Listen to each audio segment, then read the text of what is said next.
खुलुमबाय बे समाव बडलेण्ड इंखं टेलिभिजननि स्टुडियो आं मिथिका नार्जारी दिनै मोनाबिलिनि गाहाय रादाबफोराव दङ। प्रमद बर' आरो धनन्जय बसुमतारी मोना मसलपुरनि टेक्सटाइल पार्कआव नायगिदिंहैदों। आसामाव 1 नभेम्बरनिफ्राय कंग्रेसनि भारत ज'रो जात्राखौ गलकगन्जनिफ्राय जागायगोन। मिया मिउजियाम खुलिग्राफोरा सोरखारनो फिननाय होनांगोन आरो बेनि सायाव नायबिजिरगोन बुंदों हिमन्त। गवालपारानि मिया मिउजियामखौ सिल खालामबाय। PMAY न'आव फसंदोंमोन मिया मिउजियाम। आकाशबाणी डिब्रुगढ़ सेन्टाराव असमिया खौरां फोसावनाया बन्द जाबाय। अरुणाचल प्रदेश लवार सियां जिल्लायाव MLA लरेन्स इस्लारि। बर' खुगा थुनलाइनि अजा सुकुमार बसुमतारीनि 26थि रुंसारि सान फालिनाय। सिला फोथाराव बगिबिल दालां सायाव गोख्रों लामा जाब्रथाय, 2 गोब्राब जोखोम। बांलादेशआव गोब्राब बारहुंखाजों 7 सुबुंनि जिउ खहा।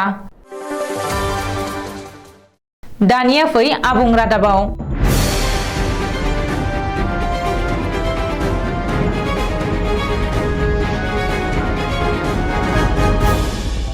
बिटिआरनि गाहाय प्रमद बर'आ दिनै बाक्सा जिल्लानि सदर मसलपुर बेन्दोंनि कारवाजानाव थानाय इन्टिग्रेटेड टेक्सटाइल पार्कआव नायगिदिंहैदों।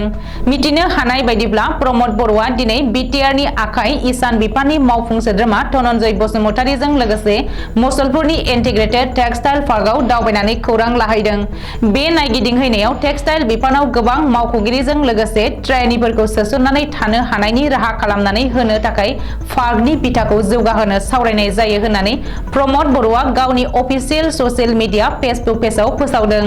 बबेखानि बिटिआरनि समायना बायदि मैया टेक्सटाइल इन्डास्ट्रिफोरखौ साबसिनै जौगाहोनानै आसामनि बायजोआवबो जौगाहोनो थाखाय साख्रिनि अनजिमा सोरजिनाय आरो बिटिआरनि बायदि मैया हारिमुखौ जौगाहोनो थाखाय आथिखालनि बिटिआर सोरखारा लानाय बियो मोनसे नाजानाय होननानैबो प्रमद बर'आ ससियेल मिडियायाव लिरदों। आसामावबो जागोन कंग्रेसनि भारत ज'रो जात्रा। काश्मीरनिफ्राय कन्याकुमारीसिम लानाय कंग्रेसनि भारत ज'रो जात्राया फैगौ 1 नभेम्बरनिफ्राय आसामावबो जागायगोन।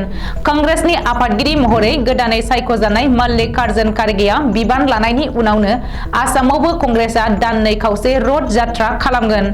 आफां आसामनि धुबुरी जिल्लानि बेन्दोंआव थानाय गलकगन्ज बिधानसभा बियाबनिफ्राय जागायगोन कंग्रेसनि भारत ज'रो जात्राया।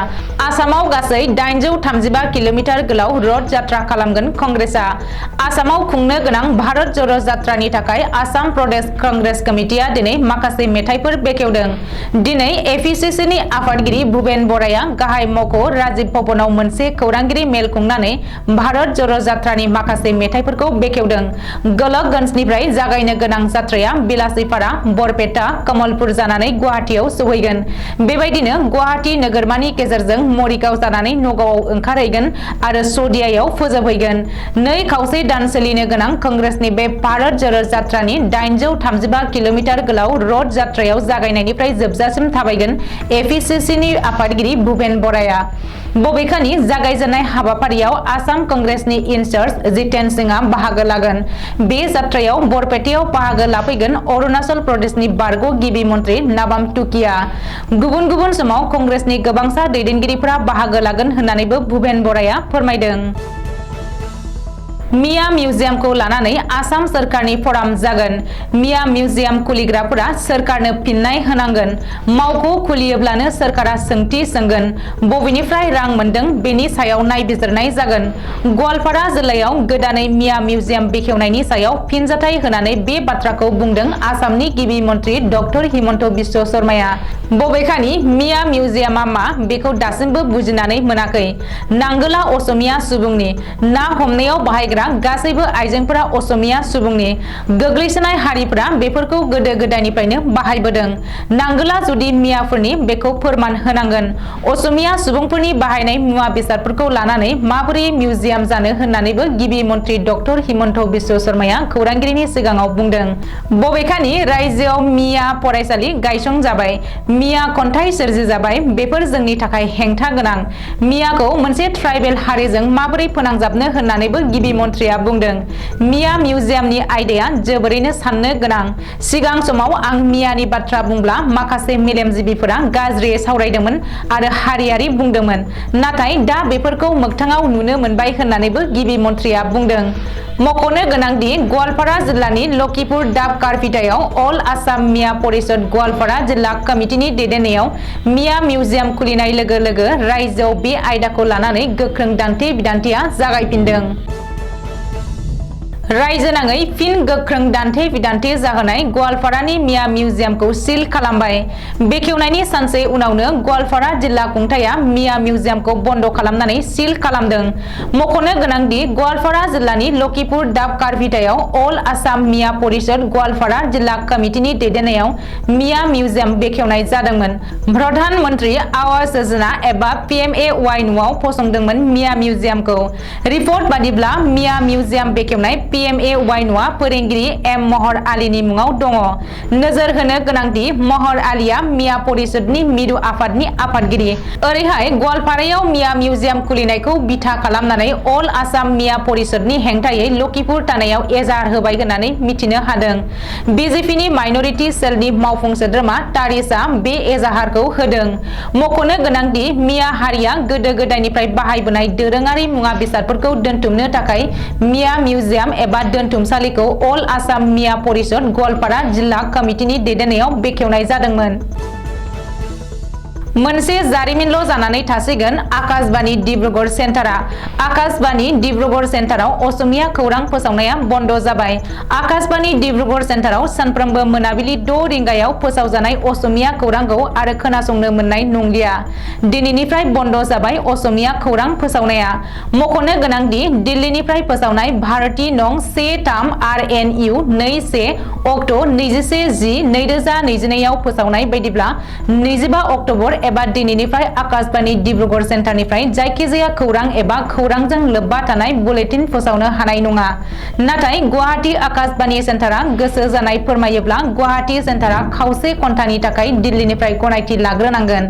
बबेखानि बुधबारखालि हराव फोसावनाय खौरां फोसावग्रा बिफाननि हाबाफारि आरो 7:30 रिंगायाव फोसावजानाय मिसिं रावनि खौरां फोसावनायखौबो बन्द खालामबाय। मख'नो गोनांदि रांखान्थि बिथिङाव नुजाथिनाय माखासे जेंनाफोरनि थाखायनो आकाशबाणी डिब्रुगढ़ सेन्टाराव असमिया खौरां फोसावनायखौ बन्द खालामनो थांखि लानो गोनां जादों होननानै माखासे थाखोआव सावरायसोदों। दुलाराय बर' फरायसा आफादनि बारग' नेहाथारि आरो आथिखालनि MLA लरेन्स इस्लारिया अरुणाचल प्रदेशनि लवार सियां जिल्लानि पटे गामिखौ दिनै बड'फानि मुसुखा गायसनगोन जायगाखौ नायगिदिंहैदों। मख'जाथावदि 1987 मायथाइयाव बर' हारिनि थाखाय सोमावसारदोंमोन। बे समाव बिथां बड'फाया बे गामियावनो थाफैदोंमोन आरो पटे गामिनि थागिबि नेना खातुनि न'आवनो थादोंमोन। नेना खातुआ बै समाव निसि फरायसा आफादनि आफादगिरिमोन आरो दुलाराय बर' फरायसा आफाद सोमावसारनायाव गोख्रों मदद होबोदोंमोन। बेनिखायनो बे गामिया बर'फोरजों मोनसे सोमोन्दो थानायखाय मावफुं सोद्रोमा प्रमद बर'आ बे जायगायाव बड'फानि मुसुखा आरो गंसे न'ब्लां लुनो बिथोन होनाय बायदियैनो दिनै MLA लरेन्स इस्लारिया बर'नि माखासे माहारियारि आफादनि दैदेनगिरिफोरखौ लानानै अरुणाचल प्रदेश लवार सियां जिल्लानि पटे गामियाव नायगिदिंहैदों। नेना खातुनि नखराव गामिनि रायजोफोरखौ लानानै मोनसे सावरायनाय हाबाफारि लायो।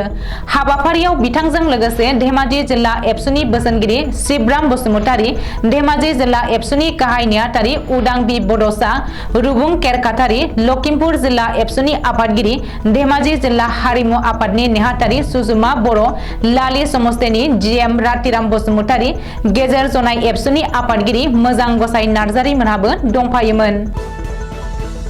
फैगौ 14 नबेम्बराव बरमा प्राइमारि बर' थुनलाइ आफादनि बानजायनायाव बर' खुगा थुनलाइनि अजा सुकुमार बसुमतारीनि 26थि रुंसारि सान खुंनो लादों। खख्लाबारि गेलेग्रा फोथाराव जानो गोनां बे हाबाफारिया 14 नबेम्बर खालि फुंनि 9 रिंगायाव बिबार बावजेननायजों जागायजेनगोन। बिबार बावनाय एबा हाबाफारिखौ बर' खुगा थुनलाइनि अजा सुकुमार बसुमतारीनि देरसिन फिसाज्ला अलंबार बसुमतारीया जागायजेनगोन। बेनि उनाव नैथि हाबाफारि बायदियै बर' खुगा थुनलाइनि अजा सुकुमार सुकुमार बसुमतारीनि गोसोखां जोलुर बादायलायनाय जागोन आरो बे हाबाफारिखौ नलबारि जिल्ला एबसुनि बारग' नेहाथारि बिजय कुमार बर'आ बेखेवनानै होगोन।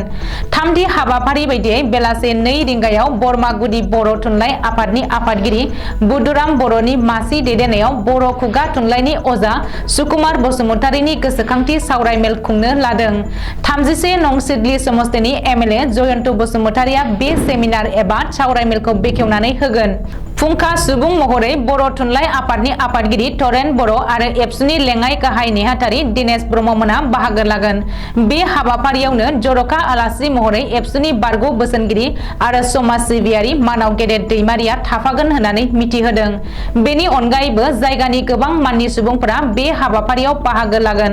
मख'नो गोनांदि बर' खुगा थुनलाइनि अजा सुकुमार बसुमतारीया 1948 मायथाइनि 1 जुलाइ खालि आथिखालनि बाक्सा जिल्ला लेसेरा गामियाव जोनोम मोनदोंमोन आरो बेनि उनाव बर' थुनलाइ आफादनि जोनोम जाजेननायनिफ्रायनो गोबां बर' खुगा सल' एबा थुनलाइ सोरजिनानै बर' हारिखौ सिबिलांदोंमोन। 1996 मायथाइनि 14 नभेम्बराव बिथाङा रुंसारि जालाङो। आथिखालाव बर' रेबग्रा जथुमा बर' खुगा थुनलाइनि अजा सुकुमार बसुमतारी थुनलाइयारि बान्था मुङै बिथांनि गोसोखांथियाव बोसोरफ्रोमबो बर' लिरगिरिफोरनो बान्थाबो होनाय जायो। धेमाजि जिल्लानि सिला फोथाराव बगिबिल दालां सायाव मंगलबार खालि गोख्रों लामा जाब्रबथायजों 2 सुबुङा गोब्राब जोखोम जादों।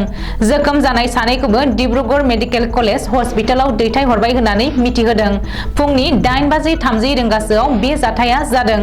सुलुङाव फोरमायनाय बायदिब्ला डिब्रुगड़निफ्राय धेमाजि फारसे फैबाय थानाय AR01H1975 नम्बरनि फिजारिय स्पर्ट्स गारिया सिला फोथारनिफ्राय डिब्रुगड़ फारसे थांबाय थानाय AR01J9465